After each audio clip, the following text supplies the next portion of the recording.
I remember I used to always ask God, why is my life so hard, Lord? Why am I always struggling? Why do I always have to go through all this stuff? Why is it that you're so hard on me? Where I always have to be alone or be isolated and go through problems and deal with it alone? Why do I have so much adversity? And I see other people who I saw had a much easier life than me. It's like they had help whenever they needed. They had support. There were women who had husbands taking care of them and providing for them. And they just lived this life where they were filled with comfort, but things always came hard for me. I always had to have a struggle. I was always alone. I was always out like on the outside, being persecuted and pitted up against. And so one day the Lord, it was this analogy that came to me. He brought this analogy to me. And it's like if you get thrown into the middle of the waters, you get thrown in the middle of the ocean, you would either have to sink or swim. If you did not move your feet, no matter what was going on, if you did not start kicking your feet and swimming and to stay above the surface, you would sink and drown. And so some people, they get thrown and tossed in the middle of the ocean. Even if they can't swim, they adapt to the ocean. They adapt to the water and the tribulation and struggles around them. And if they refuse to sink, they're going to start swimming and they're going to start fighting. And as long as they keep swimming, they're going to stay above the water. They're not going to drown. They're going to avoid drowning. But the minute they stop treading, the minute they give up, they're going to sink and they're going to drown.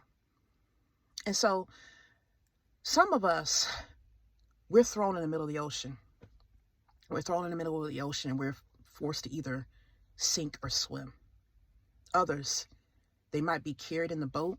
They might have life support. They might have others to comfort them and help them through. They might not just be tossed in the middle of the adversity and forced to fight.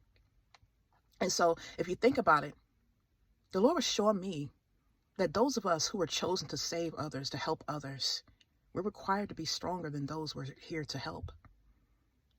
And so some of us are tossed in the middle of the ocean, while others are forced to ride in the boat or have a life support.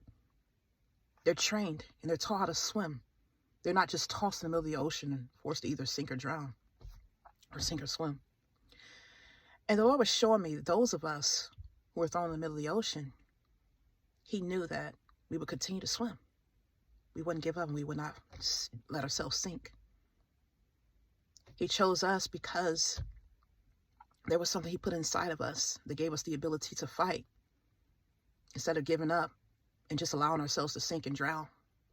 So I'm here to let you know, no matter how hard it is, no matter how difficult it gets, no matter how many people come up against you, no matter how many problems you have, no matter how strong and tough your enemies seem to be, no matter how hopeless it feels, even when you're in the most dire, destitute moments, don't give up. Keep swimming.